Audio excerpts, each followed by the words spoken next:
Ano? Paano yun? Paano gagawin? Mga babae gumaganon. Hindi magkakamanggaan sila ng Hindi, pag ganun, sabay. Pero dito yung... Hoy, video! Joke lang. Dito yung babae. Pag ganun. Oy! Ikot. Ay, kunyari. Oh, Zeus! Kunyari si Anthony. Tapos My son!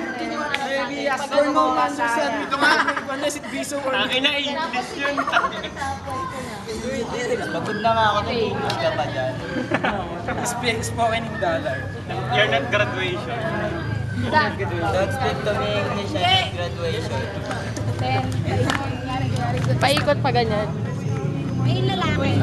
Baka kabila din. Yun nga, babangga nga tayo sa kanila eh. Pag gumunong tayo dito, lalabas tayo ng bilog, babangga tayo sa gumagalaw dito. Hindi, dito na lang yung lalaki. Pag gano'n na lang. Pag gano'n na lang, para pag pumunta dito yung babae, wala nang lalaki. Kasi pag pumunta dito yung babae, di ba pag gano'n, sabi nyo. Pag gumanon yung lalaki doon, gaganon. Wait lang.